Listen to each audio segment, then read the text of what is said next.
Unicorns Talk is a weekly podcast where we discuss the ups and downs of the human experience, from personal growth to romantic relationships and everything in between. This show is for life livers, life lovers, and life enhancers. My name is Latrice Sampson Richards, your life enhancement coach, and together we're going to laugh, love, and learn to maneuver all of life's little messes. Let's go.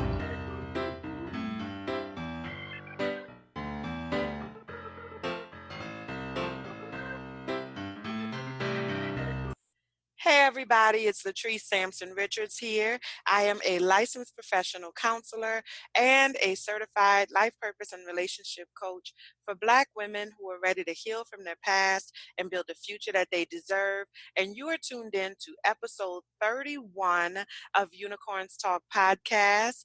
Thank you so much for tuning in. It's crazy, 31 episodes. I'm still a baby, but still like kind of like a preteen, I feel like, in the podcasting world. But you know, March is Women's History Month, and so every week this month I have been bringing you all great dynamic interviews with some female Black unicorns that are making a difference in their communities or in the lives of the people that they love. And so this week I'm bringing you a very, very special guest. I was like, you know, how can I do a whole month of highlighting Black women who've made an impact on their communities and not highlight the one Black woman that had the most significant impact on my life? That's right, my mama. So y'all have heard me talk about my mom throughout since the beginning of the podcast. I'm always telling y'all what my mama said and little tidbits and things like that. And so today y'all are going to get to meet my mother. She will be my guest and learn a little bit more about her. If you listened to Unapologetic podcast, which came out on Monday of this week. If you haven't yet, please make sure you do that. I was the guest on there talking with Jaden Hollywood, and you know, we talked about growing up and the sacrifices that my mom and my dad made for me and my brother and my sister to make sure that we were able to live lives that were fulfilling and also, you know, just set us up for success. And so I'm really excited to give y'all an opportunity to meet my mother today. So we'll get into that in a little bit. This week is actually a really good week. Things are going very, very well. As you all know, the Empower Your Vision Masterclass launches this week. Thursday to be exact. That's March 22nd. And I'm super excited about it. I'm a little nervous, I'm not gonna lie, just because it's a huge moment for me in my career. It's my very first digital product launch, and it's like my introduction to my audience. And so I'm really excited about that. I am so proud of this program, and I'm going to talk a little bit more about that later on in the show, like the specifics of what all is included and everything like that. But so that's what's going on for me this week. It's been crazy, but it's been very rewarding at the same time. And I'm glad I had my mama to talk me off the ledge a couple times, even though she get mad with me because she say I don't have time for her anymore. So without further ado, normally this is when I would do like a bio or something like that, but it's my mama, and so I'm not quite sure like what kind of bio I need to do. So I'm just gonna go ahead and let her introduce herself to everybody and say hi, mama. Hey, mama. Hi. Hi, Trees. How are you? I'm It's doing. a pleasure to be on your show. It's a pleasure to have you on my show, Mother. I'm really excited for you to kind of be here. You know, it's so weird because, you know, like I know that you and Daddy, like everybody, y'all know what I do, but I don't think y'all always understand what I do. So I always get excited about opportunities to like kind of bring y'all into my world, you know, because it's very different. Yes, it is. I'm still trying to figure this whole social media thing out, but I'm getting there. Yeah, yeah. You remember the first time that when you learned how to like text message for real? I do. Yes, When yes. was it? When was it? It was fun, but yeah, it was a challenge for me for sure. When, Mama? Do you remember when it was? Oh my goodness, Latrice, it was so long ago. Text messaging, I think it took me a little bit of a while, so it was probably maybe about 15 years ago, 10, 15 years at most. It was right around 10 years ago. You really didn't start like mastering text message until Katrina. And I remember because That's we were, right. yes, because the phone service was down, like, nobody could make phone calls and stuff like that. But the text messaging was still working. And I remember, Sure was. you came over to me and you was like, "Look, show me how to send this message. Show me how to do it." Yes, I did. You're so right about that. Yes, Katrina yes. was a learning experience for all of us. It was in more ways than one. I was just when I did the interview this week with Jaden Hollywood over at I keep wanting to call his show Unicorns Talk at Unapologetic Podcast, and we talked about Katrina and things like that. And I was saying, like Katrina it was both a blessing and a curse, I think, for a lot of people Yes, because for some people it really gave them the fresh start that they had been praying for. It forced them out of the city and gave them an opportunity to live a different kind of life. But at the same time, there were a lot of lives lost and people lost just like everything that they had been working for. So, and my mama learned how to text message. yes, that's very true.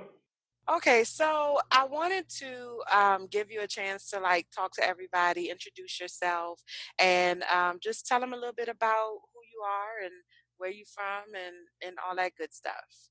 Okay, well, first and foremost, I'm Latrice's mom, and I'm very proud of that. My name is Carolyn Sampson. I was born and reared in the New Orleans area. I was educated in public school system, and I got my degree a little bit later in business and management information systems. Um, of course, she's already told you I have three children, and I reared them mostly in the Catholic school system because I felt their education was very important to me, as well as their religious life, and that they had a strong foundation to be able to move on and become good citizens, which is really what we want our kids to be. Um, there's not a whole lot to tell. I really tried my best. I believe that the most important thing that I tried to instill in my children was one, that they are good citizens, and then two, that we lead by example. So I never did anything that I didn't want my children to do. And I was very adamant about that. Um, I was very adamant about them not always looking and being selfish and having everything all about them. I wanted them to always be of service. And I feel like I've been blessed, both me and my husband, in that all three of my children are children who are of service, regardless to what their area of work is. They are all children who give freely of their time, their money, and their services. And Absolutely. there's not a whole lot. Just a normal mom doing normal things. Well, you are not a normal mother at all. You are, and I think I can say that because not just because you're my mother, but now that I've had an opportunity to work with mothers from all walks of life, like I understand that not all mothers are created equally. You know what I'm saying? And so I think it over the years has definitely given me a deeper appreciation for the type of mother that you are, and so you're not like most moms at all. Talk to me a little bit about, or talk to my audience because I already know the answers to these questions, but talk to my audience a little bit about like your childhood and growing up in New Orleans. What were your experiences like? Okay, well, Of course, coming up in the 50s and 60s, it was very rough. Okay, for one thing, you had segregation. We were very poor. Our parents were working people. My mother, she worked in a sewing, not a sewing factory, but a bag factory, making burlap bags. And my dad worked in a sewing factory as a presser. Okay, and so there wasn't a whole lot of money going around. But my mom was the only child, and my grandmother was the only child, but we had a lot of help. I think she was trying to make up for the fact that she didn't have any brothers and sisters because there were 11 of us. What was that like? What was it like growing up in a house with like 11 people? Growing up in a house with 11 children and being somewhere there in the middle, you got lost in the shuffle a lot, you know, because when you have, your parents, everybody needs, right? And so you're dealing with the older ones, you're dealing with the babies, and the kids that's in the middle. They kind of get lost in the shuffle sometimes. Yeah. But I was fortunate enough in that I had great grandparents, and so I spent an awful lot of my time with my grandmother. And so it was really there. I had a great mom because she did the best she could with the time that she had. But I was really blessed in having a grandmother who actually gave me that extra encouragement that I needed. Okay. And so she taught me a lot. I get all of my spirituality from her. I get all of my work ethics from her. All of those life little lessons that I tried to pass on to you guys. Um, Many of them I got from her. I know you do. And, that's one of the things I always wish that I could have met Grandma Denithia, because you talk so much about her. Like, I feel like I know her because you talked Yes. about her like my entire life, and you even named your child after her. Tell us about that story. Like, how did you come to give Denithia her name? Well, first of all, my grandmother simply hated that name, Denithia. But I think what happened is that that name is a little bit ahead of her time. Mm, And so she never used it. And I just thought it was a beautiful name. And so she would always use her middle name, which was Margaret. And so when I was expecting my first child, I always told her from a little girl that my first daughter, her name was going to be Denithia. And she would, don't name that child Denithia, that's not a good name. And I said, yes, my first child is going to be Denithia. So when I finally got pregnant for the second time, because the first baby, of course, was a boy, and then I had Denithia, so of course I told Grandma, I sure hope this baby is a little girl because I'm going to name her Denithia. But at the time, she was very ill and she was in the hospital. And she kept saying no. She kept shaking her head. And as it turned out, she passed maybe 2 or 3 days before Denithia was born. yeah. And I went on because I had said it. I went on and I named her Denithia. And I just loved the name. But she hated that name. It was just ahead of its time. Yeah, yeah, but I remember you saying like when we was growing up, I remember you saying something like she touched your belly or something like right before she passed or something like that. And Denithia have a birthmark in the same place. Yes, she does actually. She actually does. Uh, she did, and this was actually the day before she passed. I told her, I said, it was getting really close, and for me to have the baby, and I told her, I said, well, I think I'm only going to see you in the morning. I said because I can't come twice a day to see you anymore, because it was specific visiting hours. And so she touched me and she touched my stomach and she told me, no, don't come at all, And yes, Denithia has that birthmark on her stomach, just like, where she touched me. And she died like the very next morning. And had I gone, I would have been there at the time that she passed, you Mm, know. So I believe that she was preparing to make that transition at that time. yeah. That's one relationship that I always wish that I could have had, but I do feel like I had that relationship like just through you talking about her. And like I feel like if I would, because you and I are so much alike, like you and I Right. are like, I mean, we look alike. We have the same taste in food, Yes. sometimes the same taste in clothing. Sometimes. Sometimes you be doing a little bit too much, but you know, like because you and I are have so much in common, I always wonder, you know, like what kind of relationship I could have had with Marguerite, you know? It would have been beautiful because she was that sort of she she had those 11 grandchildren, and of course she only had one daughter, but I promise you it would have been wonderful. I just wish that she could have lived long enough to see where our family is today. Yeah.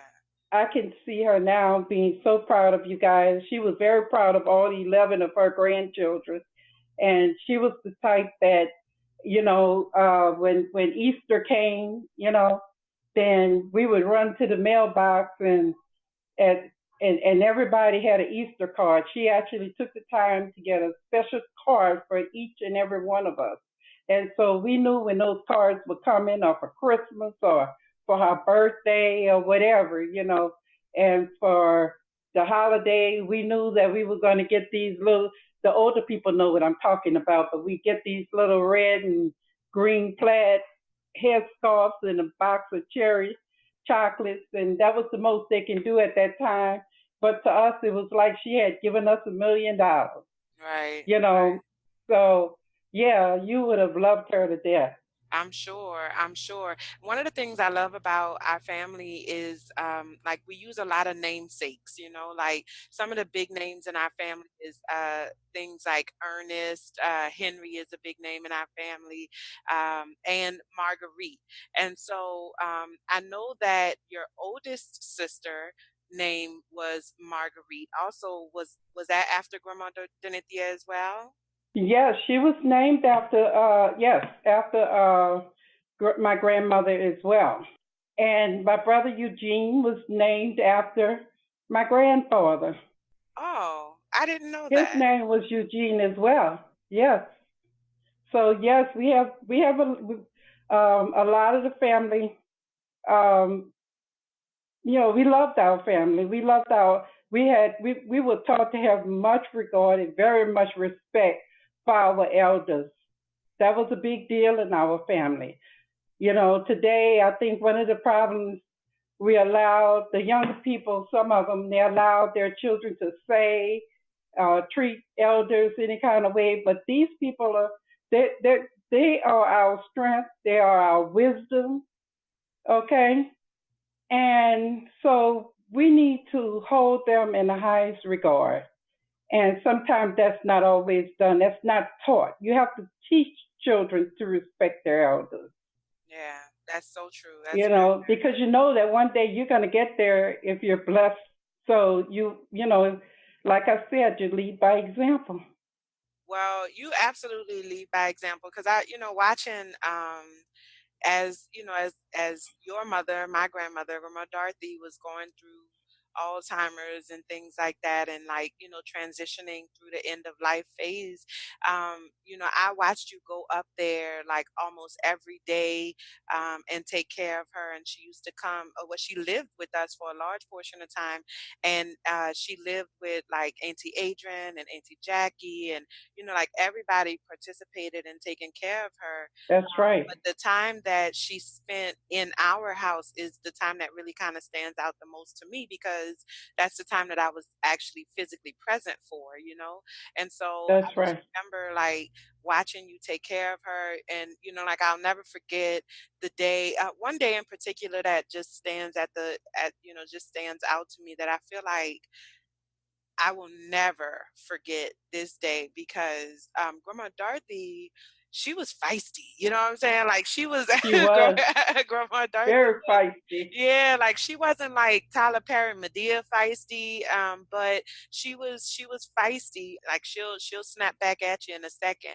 And toward the end of her life, she really became she was still feisty, but she became more feeble, and she became more dependent, you know, and Yes. that's just the cycle of Alzheimer, and that's kind of what happens. And I remember one day, you know, she was having a rough day. It was just a bad day, and you know, she had some incontinence issues, and I just remember, like, you know, watching you go in the bathroom and clean her up, and I just remember thinking in my mind, like, you know, what is that even like to have to, you know, like clean your mother, you know what I'm saying? After, because like Mhm. the same way that she cleaned you and took care of you, you know. So That's exactly how I look at it. You know, it was just something that needed to be done. I never thought of it as a burden or anything like that because, you know, as you know, it wasn't that my daddy was absent in my life. My daddy had a very, very, uh, he was very visible in our family and he was very hands on with us, even though our parents were divorced. But he wasn't in the house, right, you know. right, And so I saw my mama, you know, she worked really hard and we lived in a housing area, but she made sure that, you know, we didn't have a lot, but she made sure that we had a nice, clean, comfortable place to live. And we may not have had a lot of toys, but she made sure that everybody had something. She made sure that our holiday, we had a really good meal for Christmas and, you know, our little aluminum Christmas tree with the little roller. Some of the older folks might know there was like a little floodlight and it just rolled and it, from green to purple or red or whatever colors there were. But she made sure that the holidays were nice for us. right. Okay. And so for me, I grew up watching her and my grandmother do these things. And so for me, it's just natural that I would do it, you Yeah, know, that when it came my time, because she took care of my grandmother as well. And so when it was my turn to take care of her, that was just a natural thing for me to do. It wasn't, I never looked at it as being a burden. I never looked at it as, oh God, this is what I have to do. I did it because that's what I was taught to do. right. I feel like in my mind, like there's no question about like taking care of you and daddy, like, you know, if and when that time comes, like there's not even a question about whether or not that's something that I'm going to shoulder responsibility for, or that we will shoulder responsibility for, because we saw it happen, you know. So talk to me a little bit about like, you know, you and daddy and y'all relationship, like how y'all got married and moving to Germany and things like that. Like how did we end up in Marrero? How That's did the we end question. up in Miller? Yes, how did we end Okay, up in well, Marrero? okay, well, first of all, I met your dad, your dad's friend, your godfather, Mac, and my best friend, Felicia, were dating. And so we were often in a position where we would like go out a lot together, but we weren't really dating each other. We were kind of put together by default. Okay. Okay. So as time went on, though, Melvin came to me and we went out, and he told me, he said, we've been friends now for about 2 years. I said, yeah. I said, we are very good friends. He said, well, that's the problem. I don't want to be your friend anymore. You know, I want more than that. And I was kind of surprised because I liked him, but as a girl during those days, you weren't going to, you know, approach a guy about anything like that. And so we just started dating and we got married. He went to the military and he came home on leave and he told me, he said, you know, he said, I really don't like the idea. He said, I have another year or so in Germany. He's saying, I really don't like the idea of leaving you here. He said, I think I'm going to tell your parents that we're going to get married. I said, well, okay, and I'm just sort of bobbling along there. And being young, we got married. And it wasn't until How old were I you was when on, how old were you when you got married? I was 19 years old when we got married, and Melvin was 21. And so it wasn't until I was on the plane on my way to Germany, and I had never left home before, that I realized, oh my, I'm married to this man and I'm on my way completely out the country and I have absolutely no family at all. Right. So I was very intimidated by that. But of course, your dad was a really good guy and he took very good care of me while I was there. And so I think that was the best time of our lives, when we were out there, because we were stuck with each other whether we wanted to be or not. Right. And so it was there that we did a lot of growing up, because having never left Louisiana or Mississippi, we were able to explore Europe and explore the world and see what the rest of the world was doing that we were not doing or we were not exposed to in Louisiana. Yeah. We got to meet people from all over the world and from all states in the Union, and with all these people with different ideas. And so, of course, when we came back home, we were just full of ideas. And we're like, well, look, and we're telling our family and our friends and everybody, because we were so excited about all that we had learned when we were over there. And so when we got here, we put those things that we had learned into action here. Okay. And so we just sort of,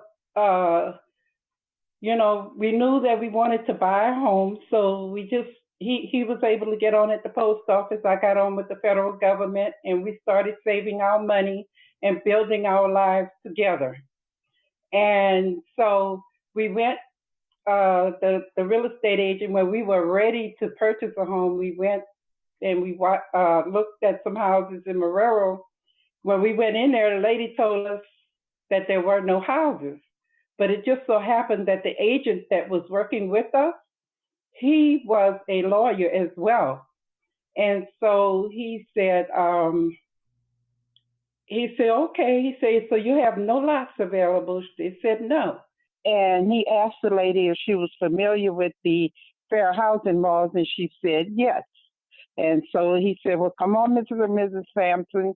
So we walked to the car. By the time we got to the car, she said, oh, you know what? We do have some available. And as it turned out, we ended up getting the house. We were only one of two blacks on the house.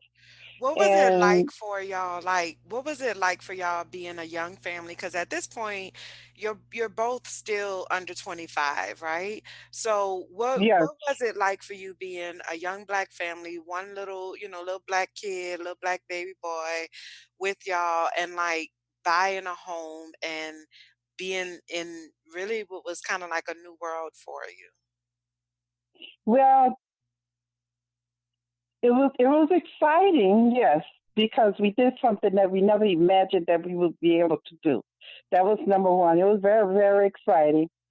And our friends and family were excited for us as well, but this was a huge step for us. Okay.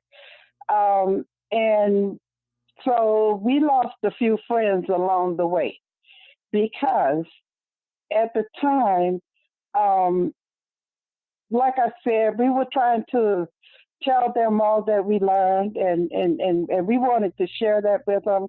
But they, at the time, not that they were ignorant or anything like that, they just wasn't ready yet.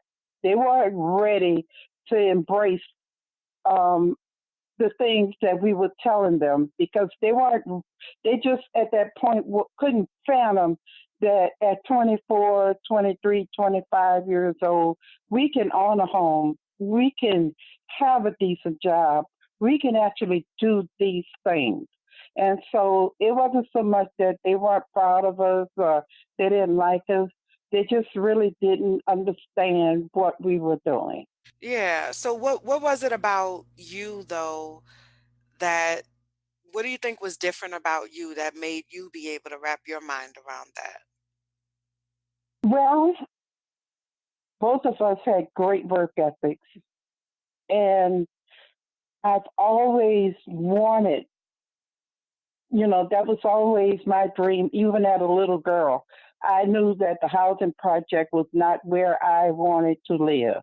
I knew that even as a little girl, that I did not I wanted a good job other than a job working in a factory or other than a job working in, you know, white people's houses. You know, I knew that. Okay. So it wasn't hard for me at all, you know. And I think your father was a very bright young man himself, and he believed and had the same ideals and goals that we did.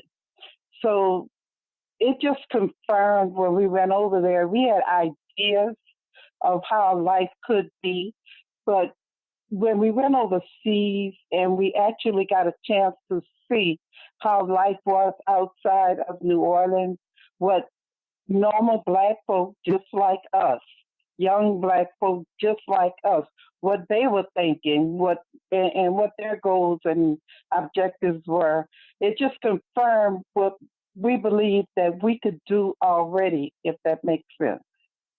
It does. It makes perfect sense. It's the same feeling that I had, like, getting an opportunity to see the world and go to other countries and live in Japan and live in Cuba. Like, that has really been an eye-opening experience for me as well. And just seeing like you said, like just seeing other young black people just all over the world just living, like not necessarily doing anything extraordinary, but just living their lives and just kind of existing in that space and excelling in their own way. But it was a eye-opening experience all around. So I definitely understand what you mean about that. Talk to us a little bit about, or like talk to my listeners a little bit about what it was like for you in terms of like now seeing me and Denithia and Melvin like be successful and I know that y'all worked very hard and made a lot of sacrifices to make sure that we could have those experiences. So what was it like for y'all witnessing us grow up and experience and like kind of come into our own? Well, it was very exciting for us, and we are very proud because all three of you have gone in three different directions, but all three of you are also very successful at what you do. Okay. And so it means a lot to us because we never looked at it as a sacrifice. We just sort of did what we did.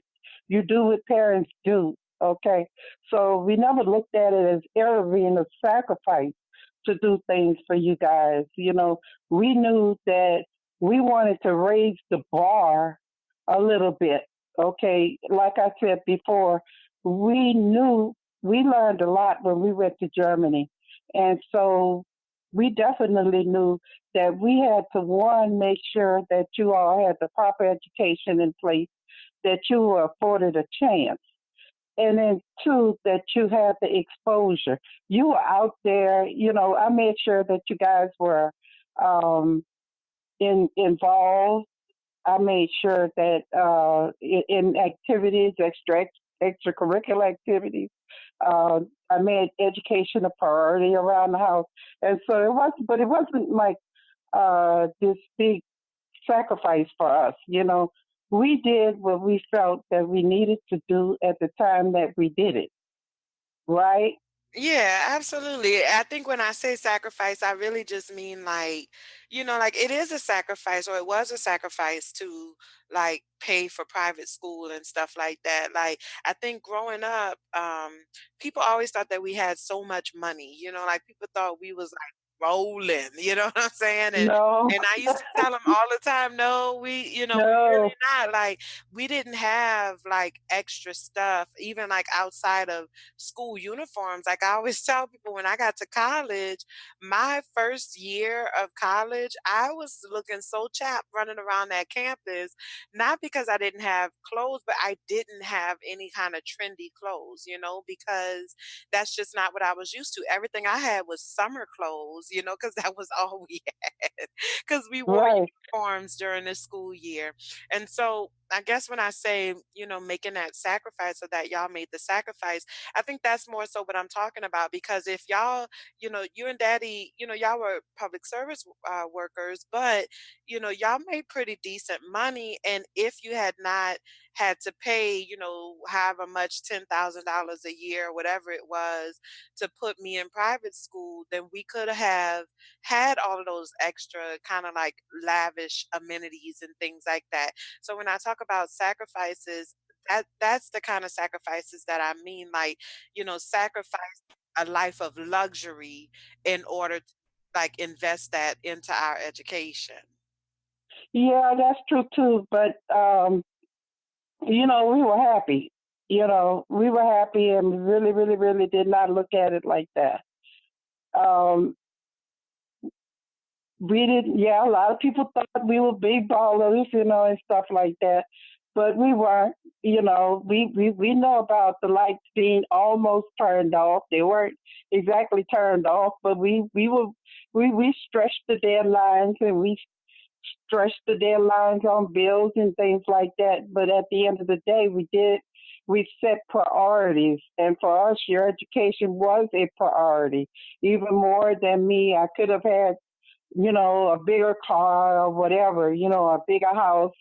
But then I may have been sacrificing your education because not always public education can give you what I thought you needed at the time, Right. okay? What you really needed to succeed. So we just didn't want to take that chance. We weren't willing to take that chance.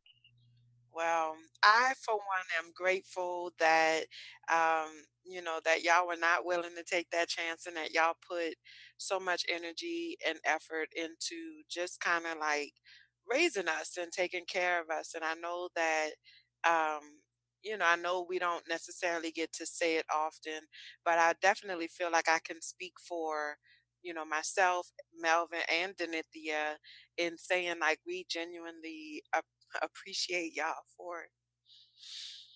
Uh, I know that you guys appreciate everything that we did.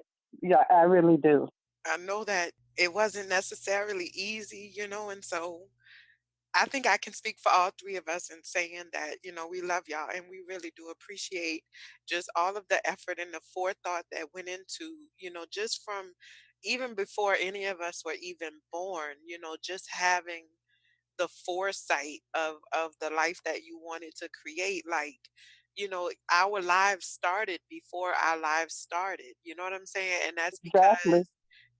that's because you and daddy like really just put in that time and put in that effort. And so I'm very honored to be your daughter.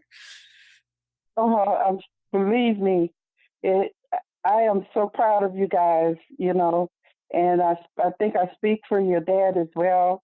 Nobody likes to get into a conversation with your dad. I think him more than me because nobody likes to get into a conversation with your dad about his kids because he just goes, your daddy, and he goes on and on and on and on and on. And so, our joy is watching you guys succeed, each one as individuals, because that was the other thing that we tried to do. Okay, we tried to help you to be successful in whatever it was that you wanted to do. It wasn't about going to college. It wasn't about, doing all these great things, but it was just being happy at what you were choosing to do, which is all that we can ask for.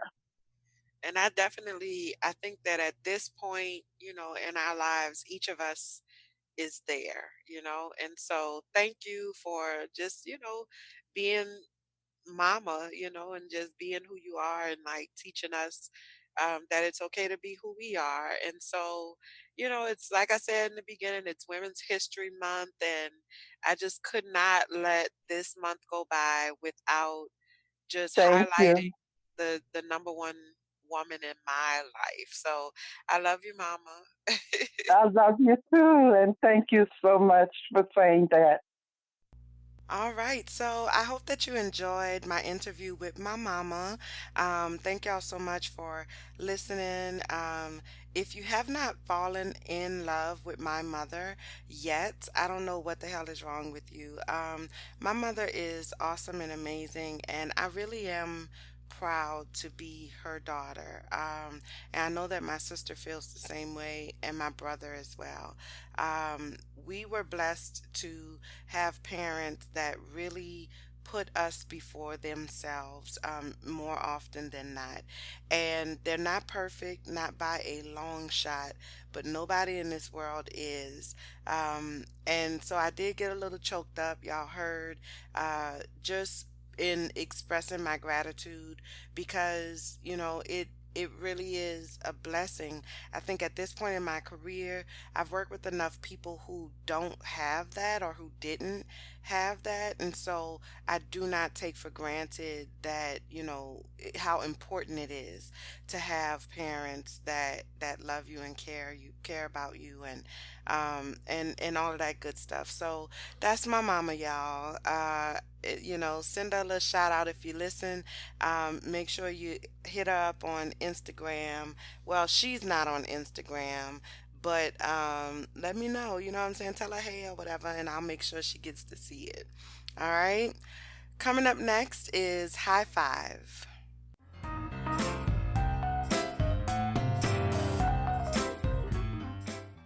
Today's high five goes to none other than, of course, the Black Panther movie. Y'all, this movie just will not quit. So I'm just giving a quick high five today to the Black Panther movie because for the fifth week in a row, they have topped the box office here in America.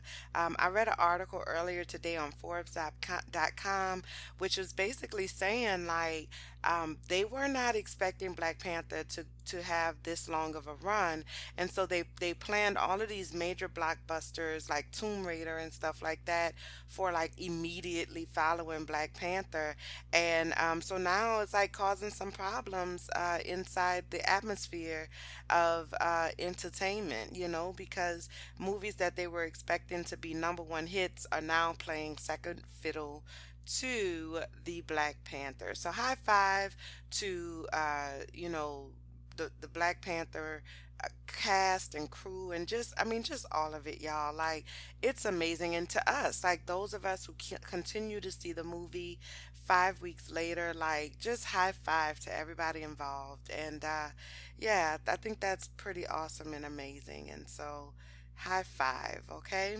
And that's pretty much all the show that I have for y'all today. Um, you know, in terms of announcements, this week, the Empower Your Vision Masterclass finally is actually launching this week. And so I'm super excited about that. It launches officially on Thursday, although my Trust Village members, group members, have 48 hours advance opportunity to claim their spot. The cost is $67. There's only 30 spots available. It's 5 modules, 15 worksheets. It's an outline for each module, and you get your own personal client portal. I am so proud of this program. Like, I don't even have adequate words to express how much this means to me, and how much I stand behind this body of work. this program is, I think, equipped to change lives. And so I'm just blessed to be able to bring this to the people, to offer this as an option to help people to heal from their past so that they can build the future that they deserve. Um, I'm just, yeah, this is a really proud moment for me. So claim your spot. In order to claim your spot for the Empower Your Vision Masterclass, like I said, there's only 30 spots available, y'all. And when they're gone, they're gone. And so so you can go to the website latricesampsonrichards.com backslash empower your vision. That's EmpowHER Your Vision.com, or you can just go to latricesampsonrichards.com starting on Thursday. Okay, if you go right now, today is Wednesday, so if you go right now, then it's still going to say sign up for the waiting list. That is not registering for the program. Tomorrow will be the official registration link. You'll enter your name and your email address, and then an invoice will come to your email, and you pay your invoice, and then you officially have your spot. So Thursday, uh, March 22nd, is when it officially opens up to the world. And I'm just overjoyed. I'm overjoyed. Okay. I also wanted to announce the winner of our book set giveaway. If you remember, week before last, we did an interview with Mama Faya, Ayana Molina, who is a wonderful, amazing human being. And she wrote two books, Runaway Girl and Keeping It High, Thoughts in a New Light. And so she gave us a signed set of her books, and we did a giveaway for that. And our winner is. That's my drum roll, y'all. Our winner is Kadisha Robinson. So, Kadisha, congratulations. Thank you so much for participating. I will be emailing you with the details so that you can claim your gift. Okay, your book set. Thank you so much to everyone who participated. We have definitely, it was our first giveaway, but we have more stuff to come. And so just keep listening. Please make sure that if you like what you hear, go on Apple Podcasts, anywhere that you listen to podcasts. Make sure that that you rate us, subscribe, and leave us a comment. Let the people know that you enjoyed what we got going on over here. I would greatly appreciate it. Follow us on Instagram, Facebook, and Twitter at Unicorns Talk Pod. If you haven't had a chance, go check out Unapologetic Pod with Jaden Hollywood. The interview that we did was awesome and amazing. We've been getting lots of great feedback as a result of that. And so thank you so much to everybody who's already tuned in. If you haven't yet, go ahead and check that out. What else I have going on? That's it for now, I think. That's it for now. All right. I love y'all and I appreciate y'all. And until next time, be well. Bye, y'all.